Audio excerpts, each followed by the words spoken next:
Tonight, the catastrophic flooding in Texas, parts of major cities underwater, and new weather threats for tens of millions. Devastating flooding in Houston and Dallas. Roads, now rivers. Houses submerged. Hundreds of people needing help. Look at these dogs rescued by police on a jet ski. Cars trapped in water, rising fast. Empty trailers floating away. It's the worst flooding that I've ever seen in my career. And now a new threat, another round of possibly dangerous tornadoes. At USC, the LAPD clearing out protesters, and a twist tonight. The threat of disruptions at graduation ceremonies, how schools are preparing. A major border crossing for humanitarian help into Gaza shut down today. Why Israel did it. Former President Trump's search for a VP heating up. Top contenders all in one place this weekend. New reporting on the hunt for a running mate. 3 American and Australian surfers missing in Mexico, now presumed murdered. Why officials think they were targeted. Gold Star families scammed after their loved ones died. How the Army set them up with this man, who then stole millions. And the zebra on the loose, finally captured, stripes and all. This is NBC Nightly News with Hallie Jackson. Good evening. We are coming on the air with dramatic rescues in the state of Texas. Deadly flooding, submerging entire neighborhoods. More than 560 people had to be rescued or evacuated by first responders. And you can see what it looks like from above, from the air. All these houses underwater. You can see it here from the ground. Look at this. That is a street sign. The water is nearly to the top of it, just for some perspective, with some 15 million now bracing for more. From Dallas to South Dakota tomorrow. The risk? Another round of devastating tornadoes with another serious storm system moving in fast. We have team coverage tonight, starting with Priscilla Thompson in Houston. Tonight, at least one person is dead as dangerous floodwaters rage across Texas. Body cam video shows Houston police rescuing this man and 3 dogs after being trapped in at least 8 feet of water in a flooded trailer park. Oh, that was floating. In Dallas, passengers struggling to escape rushing water on a roadway. And this empty horse trailer floating away in Hamilton, Texas. Since Friday, hundreds of people and pets have been rescued across the state amid a days-long deluge that has dumped more than 2 feet of water in some areas, including up to 2 inches today alone. It's the worst flooding that I've ever seen in my career. This river nearly swallowing an elevated roadway. Then an explosion and electricity crackling along these power lines, likely caused by the wet weather. That's crazy. The view from above showing homes underwater, sinking cars, and submerged street signs as 8 million people remain under flood alerts from Texas to Oklahoma and Arkansas. Very little sleep. You're just worrying about the water going in the house. Hopefully it didn't go in. This here was bad. Oh my God. Some, like Erica Gines and Frank Courier, returning home to find almost everything destroyed. But it's just wild to see how much damage it does. That's overwhelming. And to think about just moving all this stuff in 14 days ago. Stuff was still in boxes. We had stuff over there and the garage was full of stuff. Now it's all everywhere. And for those in the flood zone, the threat isn't over yet, with major river flooding expected to last the next few days. Priscilla is joining us now. So, Priscilla, have more folks had a chance to get back home yet? Get a look at the damage? Not necessarily, Hallie. Take this neighborhood, for example. The houses back there look virtually untouched, but this is what the roadway leading into this neighborhood looks like. You can see how high the water is on that sign, and officials worry that people will try to drive through this water to get to their homes and that could lead to more rescues. Hallie? Priscilla Thompson, thank you. For more, let's bring in NBC News meteorologist Bill Cairns. And Bill, there are still major issues coming up for millions of people. Hallie, we have a dangerous Monday afternoon, evening, smack in the middle of the country. We're at a level 4 out of 5 risk. We call this a moderate, and this red bullseye is where we expect the best chance for not just tornadoes, but strong tornadoes that'll be on the ground for a long time. We call them long-track tornadoes. And the areas at risk are going to be from Oklahoma City to Wichita, heading up into northern Kansas, and evening hours heading towards Tulsa and eventually around Kansas City and Missouri. So the timing looks like late afternoon the storms form. They should be near Wichita, Oklahoma City here by about 7 p.m., and then they will try to travel towards Kansas City, hopefully weakening by that time, by 11 p.m. in the evening. Wind damage, large hail, but it's the tornadoes that we're very concerned with. And this threat will continue into Tuesday. 24 million people at risk as we take this storm system into the Ohio Valley and areas from Nashville all the way down to Little Rock. Hallie, this week looks just as dangerous as last week. Not what people there had hoped to hear. Bill, thank you. Out west on college campuses, more police action this weekend with the LAPD clearing out one of the original protests at the University of Southern California. Now, these demonstrations are taking on a new front, graduation ceremonies themselves. Adrian Broaddus is there. Tonight, colleges nationwide grappling with ongoing demonstrations. Before sunrise at the University of Southern California, officers cleared this encampment. Protesters left willingly. No one was arrested. Free, free, free Palestine. The pro-Palestinian demonstrators calling for a ceasefire and for the school to divest from Israel. University officials say they called in police about 12 hours after warning the encampment was a violation of, quote, policies and the law, and that protesters could face arrest. And when the students were cleared by LAPD from the center of campus, they shut down this main street. And they also chanted, "They do not care, they will be back." At the University of Virginia in Charlottesville, police clashed with demonstrators as they tried to take down an encampment. The school says at least 25 were arrested for trespassing. And it's not just schools. At the Art Institute of Chicago, 68 were arrested and charged with trespassing. Now, school administrators coast to coast trying to determine whether or not to change graduation plans. We will not, we will not rest. In Ann Arbor yesterday, nearly 75 protesters interrupted the beginning of commencement at the University of Michigan. Demonstrators chanting before being moved. They have the right to protest. A lot of these people, you know, their senior year of high school, their graduation was during COVID, so they already had that ruined, and then now you got this going on. Some universities like USC have canceled their main graduation ceremony, while others have increased their security measures. Adrian joins us now from USC, and Adrian, campus is just starting to open back up? Hallie, it is opening to students and faculty with valid ID ahead of final exams here this week. Meanwhile, across the country, as graduations continue, some volunteer staff are getting trained on how to best de-escalate potential disruptions. Hallie? Adrian Broaddus, thank you. A new escalation in the Middle East tonight. Israel closing the main border crossing used to bring food and medicine into Gaza after that key border area was attacked by Hamas. It comes as the head of a major aid group tells NBC News parts of Gaza are now in full-blown famine. Megan Fitzgerald has the latest. Tonight, another massive blow to the dire humanitarian crisis unfolding in Gaza. Israel shutting down the Karem Shalom crossing after they say Hamas fired rockets towards the border.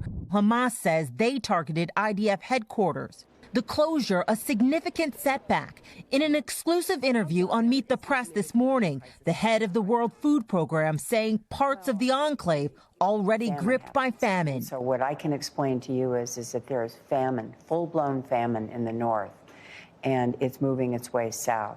This as the latest round of negotiations on the ceasefire ended today. Hamas calling for an end to the war, a complete withdrawal of IDF troops, and for people to be able to return to their communities. Prime Minister Benjamin Netanyahu this morning doubling down, saying ending the war in Gaza would keep Hamas in power. And tonight, a source with knowledge of the matter told NBC News CIA Director William Burns is in Doha and will travel to Israel this week. Meanwhile, the Israeli cabinet voting to shut down broadcast company Al Jazeera from operating in the country. Al Jazeera releasing a statement saying in part, "We will make sure that we report both sides despite the fact that we have lost the coverage from inside Israel." Megan Fitzgerald, NBC News. With just 6 months to the day now until the presidential election, many of the top contenders to round out the Trump ticket as the former president's running mate descended on Mar-a-Lago for a donor retreat. You see some of them here. Dasha Burns has more on who's in and out of the Veep-stakes mix. Tonight, former President Donald Trump appearing at the Formula One race in Miami. And with 6 months to go in the race for president, there's another race heating up to become his running mate. Possible Veep Stakes contenders converging this weekend at a donors conference in Mar-a-Lago. At least 7 contenders on the shortlist, according to Trump World sources. Senator Marco Rubio and Governor Doug Burgum seeing their stock rising, Governor Kristi Noem seeing hers falling, and Trump praising them and the other prospects in his speech on Saturday. Will you accept the election results of 2024? I look forward to President Trump being the 47th president. Kristen, you could ask him multiple times. Senator, just a yes or no answer. So the American people will make the decision. Newly installed Republican Party Chairman Michael Whatley addressing that issue and his so-called litmus test for RNC employees in his first network interview. The RNC has been accused of creating a sort of litmus test for employees or potential hires around denying the results of the 2024 election. Is there any truth to that? The only litmus test that I have is whether or not you support our Republican candidates. The RNC says it's recruiting 100,000 lawyers and volunteers to monitor voting and has filed more than 80 lawsuits as part of what they call their election integrity program. What do you say to critics who argue that these lawsuits are just sort of paving the way for former President Trump to claim the election was stolen in 2024 if President Biden wins? They're absolutely not. Look, we're trying to do through these lawsuits is get states to implement common sense election integrity programs that has nothing to do with voter suppression. Another priority for Whatley, uniting the party after a bitter primary and a push to oust House Speaker Mike Johnson. We need to make sure that all of the Republicans understand the gravity of this election cycle, and they do, and we need to make sure that we are on the same page as we're moving forward. Tasha joins us now. And Tasha, even against the backdrop of all this campaigning, we do expect the former president back in court tomorrow for his criminal trial. Yeah, Hallie, that's right. And Chairman Whatley tells me that while it's been hard to have less of Mr. Trump's time, the former president has been able to capitalize on the media attention and rally voters from the courtroom. Hallie? Dasha there for us in Palm Beach. Thank you. A major highway in the Northeast tonight reopening ahead of schedule with both sides of I-95 in Connecticut now good to go. That's just days after this fiery crash that closed the highway Thursday morning. Look at that. Crews have been working to demolish this bridge in Norwalk after it was damaged during the crash when a car hit a fuel truck, which then hit a tractor trailer. I-95, of course, is one of America's busiest highways. And out west, a zebra's daring escape has come to an end after the last of 4 zebras that got away in Washington state has been captured. Sugar has been on the run for nearly a week after she busted out of a trailer heading to Montana. She was finally caught after her owner called in some help. You could say she earned her stripes for that one. Still ahead tonight, new details on a murder mystery in Mexico after 3 surfers went missing. Plus, the scam targeting Gold Star families after their loved ones were killed. We're back with new details about those missing American and Australian surfers in Mexico. Tonight, officials say they were probably victims of an attempted carjacking gone wrong. Here's Marissa Parra. Tonight, new details on what Mexican officials are calling a robbery gone out of hand, just over a week after 3 tourists vanished on a surfing trip to Mexico. The local attorney general saying the 3 bodies discovered in a water well 50 feet deep are likely that of Jack Carter Rode, Callum Robinson, and his brother Jake. Saying this appears to be an attempted carjacking gone wrong, and there were signs the men tried to fight back and met a violent end. The medical examiner's office in Ensenada saying the cause of death for the bodies found, gunshot wounds to the head. Mexican investigators seen combing through evidence, finding blood, bullet casings, and drag marks near the men's campground and a white pickup truck badly burned. Police have arrested at least 3 people, including a woman who was found with what appears to be a cell phone belonging to one of the men, but police believe there may be others who were also involved. It's tragic, very tragic. James knew Callum Robinson. Callum was a good guy, surfer. I knew he played rugby, and he's from Australia. Callum and his brother Jake, both from Australia, loved to surf, bringing their friend, American Jack Carter Rode, to Ensenada, a known surfer haven within the Mexican state of Baja California. Tonight, as the families wait for more answers, local authorities vowing to bring swift justice. Marissa Parra, NBC News. We're back in a moment with more on how millions of dollars were stolen from these military families and why some argue the Army deserves some of the blame. It can feel upsetting to hear about any scam where vulnerable people are taken advantage of. But when it happens to Gold Star families dealing with the death of someone they love, it's infuriating. Ken Dilanian now on the scam artist who acknowledged stealing millions from military families when they were at their absolute lowest. He must have been so proud to see him in that uniform. Oh my God, yeah. Sharon Hartz was not only deep in mourning over the sudden death of her 26-year-old son, Sergeant Thomas Anastasio, while serving in the military. His birthday right before. She was also totally overwhelmed with all the arrangements that come with the death of a loved one. That's when the Army told her that she would not only receive $500,000 in death benefits, but that she would be set up with an Army financial counselor to help her with it. They insisted that we be educated on the finances, so they were properly handled. She drove to Fort Dix, where she first sat down with Kaz Craffey, an Army reservist who held a civilian job offering advice about money to Army families. What was he like when you first met him? Very charismatic. That turned out to be a facade. Craffey was a con man. I've lost a little over $200,000. Now I'm up in the air. I can't afford to retire. I feel taken advantage of. You know, I'm embarrassed. Prosecutors say Craffey was only supposed to be giving families generic guidance. Instead, he held a second job as an investment manager in violation of Army rules. He convinced Hartz and other Gold Star relatives to hand him their money, then racked up huge commissions, even as he made unwise investments that plummeted in value. He's now pleaded guilty to bilking dozens of Gold Star families out of millions of dollars. Natasha Bavard signed her money over to Craffey after she lost her husband, an Iraq combat veteran, to suicide. I saw that in a short amount of time, I lost a lot of money. I've lost like $260,000 overall. Public records show Craffey bought this $2.1 million house in 2022. It's now in foreclosure, and he's facing 10 years in prison. But many victims say others have questions to answer. I do believe that there's blood on the hands of the Army here. Attorney Natalie Karwam specializes in suing the military. She's representing Hartz, Bavard, and other victims, contemplating a lawsuit to hold the Army accountable. They were at their lowest. And here, the only person that they believed was going to take care of them, which was the Army, sends in a person that just basically took advantage of them. In a statement to NBC News, the Army said they conducted a thorough criminal investigation and found this to be an isolated case, and that they remain dedicated to caring for families of fallen soldiers. For Sharon, it's not just about the money. I feel like I let my son down because, you know, this was his way of taking care of me and my children. You know, so it's devastating.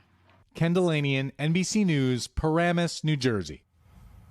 When we come back, there's good news tonight about these graduates and the memorable ways they're showing gratitude for their parents. There's good news tonight about pomp and circumstance, but also gratitude, and the special way the class of 2024 is saying thank you to the people who worked so hard to get them to where they are.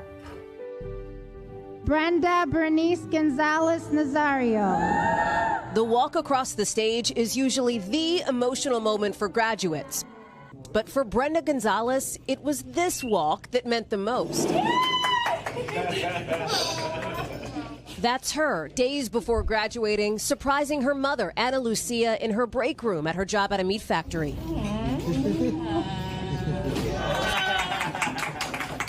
And putting that symbol of hard work and accomplishment, the cap and gown, on her. And I'm like, you did it, Mom.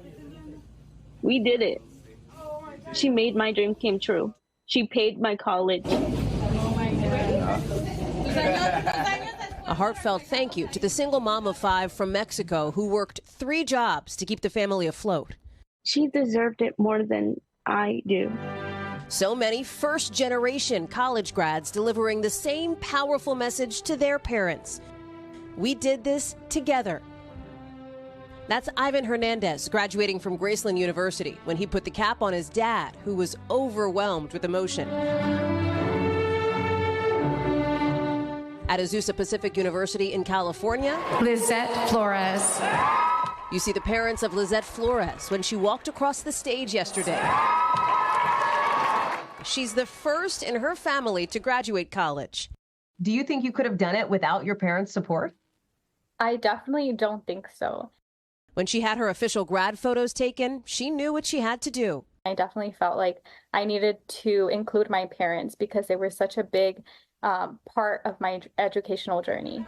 This graduation season, now a season of gratitude for students like Celeste Zamora. It wasn't just me who graduated. My parents also graduated with me. We did it! We did it! Remember Brenda and her mother? That's them after graduation, celebrating what they both accomplished. Because of her believing in me and her sacrificing a lot of stuff to make sure my dreams come true, it's like her dreams came true. Just a huge congratulations to those grads and to their families, including, by the way, Brenda's sister, who's set to start college this fall. That's Nightly News for this Sunday. Lester Holt will be in tomorrow. For all of us at NBC, I'm Hallie Jackson. Thanks for watching. We'll see you right back here next week.